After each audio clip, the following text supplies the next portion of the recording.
Afternoon, Christoph and Jürgen. How are you? I'm actually Christoph and he's Jürgen. Nice to meet you, It's all Christoph. right. Jürgen, are you boys Nice to ready to meet get Ottoman about the Ottoman Empire?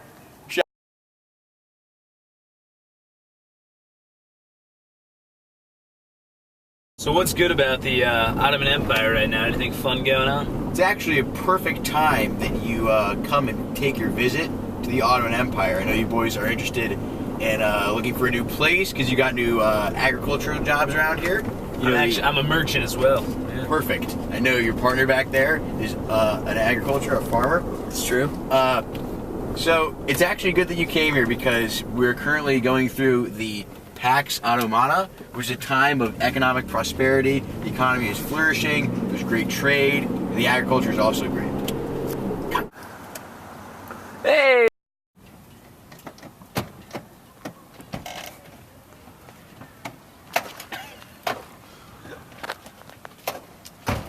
What a beautiful mosque. So me and my boy Kristaps are Christians, but I know the Ottoman Empire is primarily Muslim. So what's life like for people of other religion in your empire? Regarding religion in the Ottoman Empire, there's a lot of religious freedom, courtesy of the millet system. And the millet system recognizes the legal status of minorities, Jews and Christians like you guys, within the empire, which allows people to practice their religion of choice very freely. So this is one of the many places of worship we have for Christians. It's beautiful and for Christians.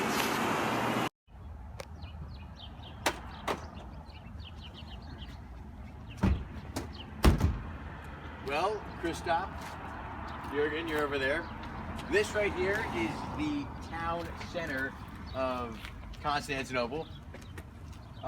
We conquered Constantinople in 1453, and the city grew substantially after that, and after gaining control. There are about 500,000 people.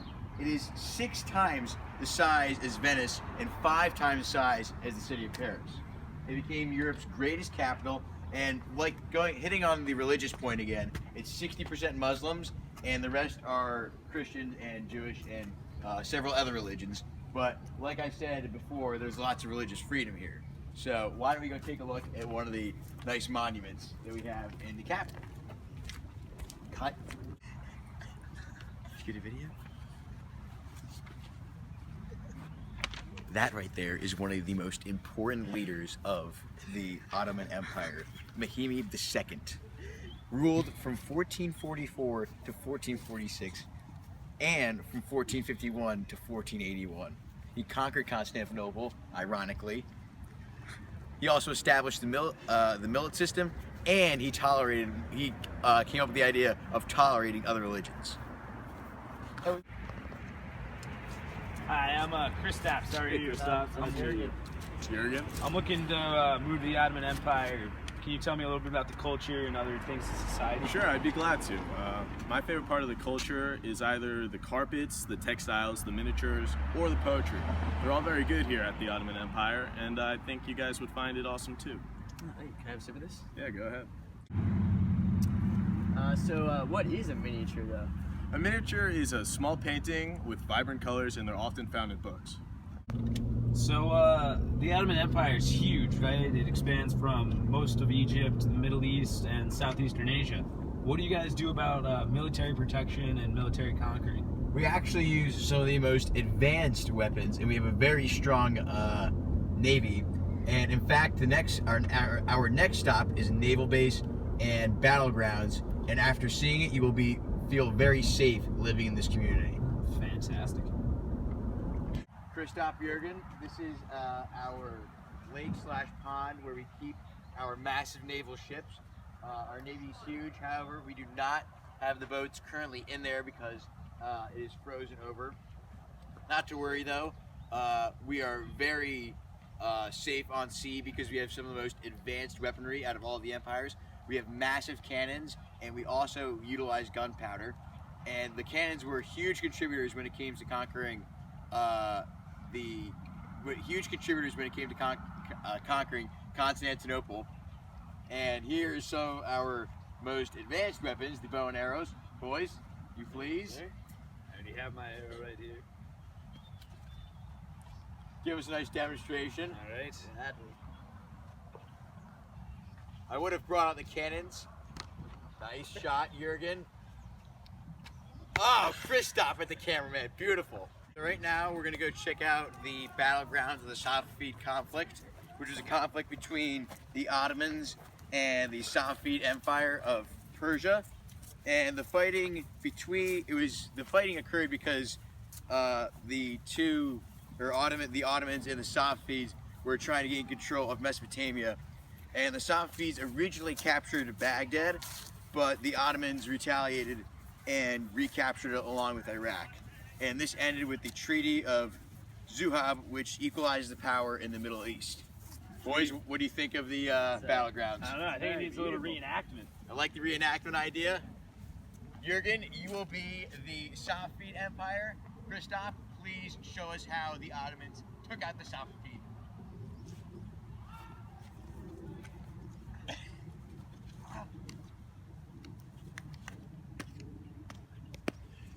Beautiful.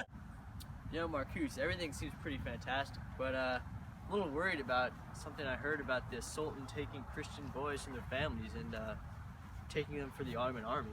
You know, that's actually, I get that a lot when I'm showing people around the Ottoman Empire. People believe that it's one of the main, quote-unquote, negative aspects about the Ottoman Empire, whereas I believe it's actually one of the most positive things about our empire. And what you're referring to right there is the Devshirme.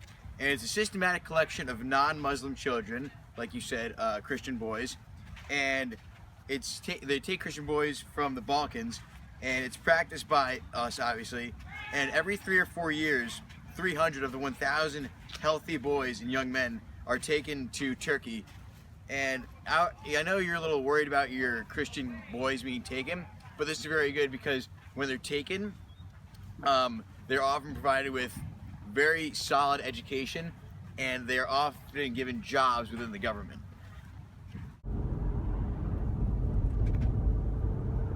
Beautiful. There's a lot of our agriculture around here. Look, It's where the emperor lives. Animals over there. Frolicking animals. It's very beautiful. Pristine. Man, this seems like very fertile ground right here. Funny you should mention that, Jurgen, because this is one of our most prized fields that we have here in the Ottoman Empire, where we grow all our crops. And crops are very important, or agriculture in general is very important. The Ottoman government actually is organized around a land tenure system that funds the military and state bureaucracy. This is very helpful because it helps preserve order and prosperity. And so they have this reciprocal obligations between the king and the peasants.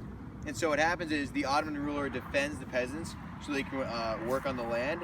And so the peasants will produce the crops for the king, which then fund the military and the state bureaucracy. And the king will protect them in return. Whoa, hold up. We got Ergen over here that's gonna thrive as a farmer. What about me as a merchant? Christoph's gotta feed the fam. That is true. Christoph does have to feed the fan, and I'm very happy you asked that question. Trading is huge in the Ottoman Empire. Sorry, Jurgen, it might be as big as agriculture. We control trade lines from east to west, and this sort of forced Christians to explore new routes to Asia and around Africa. So we're actually motivating people to sort of expand trade. Some of our main items that we trade with are furs, slaves, sugar, silk, precious metals, textiles, and spices. And some important trading cities include Anatolia, Bursa, Aleppo, and Damascus. Damascus, wow! I know Damascus, trust me. So right now we're in Suleiman's palace/castle. What's so great about Suleiman? Do not refer to him as Suleiman. Refer to him as Suleiman the Magnificent. Ruled for 46 years, from 1520 to 1566. He is the longest reigning ruler in the Ottoman Empire. And during his time as ruler, he led territorial and naval advancements of the Ottomans over Persia and several other lands. And also, while he was ruler, he established the Canonist law, which helped fix the form of the empire. And he was a huge supporter of great artistic, literary, and architectural developments during his time. Sounds like a great guy. Great guy. Very beautiful palace. really into luxury. And another point on the whole luxury thing, during the Ottoman Empire in society, there was a drive and a great motivation by its rulers to modernize the community in various ways. And one example of this is the tulip period, in which Ottoman wealthy and the elite would plant beautiful tulip gardens to display their wealth. However, it is currently winter here in the Ottoman Empire, and therefore the tulips, you can't see them, but if you come in the spring and the summer, they're beautiful. And this helped greatly modernize and help the empire look very beautiful. Wow, I mean, this palace really is beautiful. Thanks. A lot of our architecture actually is adopted from the Byzantine and French. And during this time period of the Ottoman Empire, there was huge development in architecture, which can be seen in our mosques, bridges, schools. There's a lot of fountains around the community, lots of domes. And another big change is there's a lot more natural light. And our most famous architect is Mimar Sinan. He's a famous architect of the era. And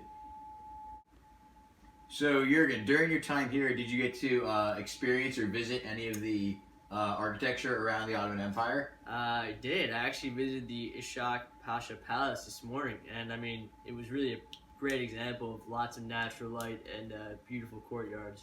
Indeed. Final points to reiterate to help us make our final decision. Yeah, I mean, we've seen a lot of imperial expansion, political consolidation, along with a lot more human interactions with trading this time period. But what makes the Ottoman Empire unique? Well, the Ottoman Empire, obviously, it's one of the largest empires. It's done a lot of imperial expansion throughout the Middle East and Egypt, which is perfect because it's a gateway to a main trade route from Europe to the Indian Ocean, which I know is probably very important for you, Christoph, since you're a merchant.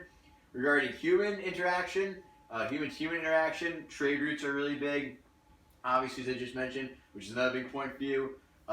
Humans interacting with their environment is also an emerging theme in the world, which is very important for you because you're a farmer.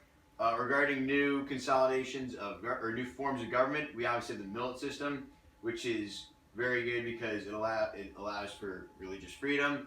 And then regarding other new forms of government, we have the very extremely powerful leaders and reciprocal obligations between the peasants and leaders, which is very important for our state bureaucracy. This relationship is very important for the state bureaucracy and the military because as the government defends the peasants provide the food, which is important for our economy and for our military. So thanks for the recap. I think we're going to go make a decision. Yep.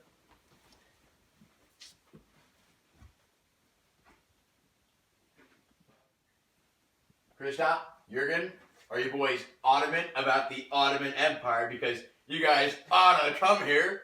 I think you made a decision. And? We'll take it. All right. Christoph, Jurgen,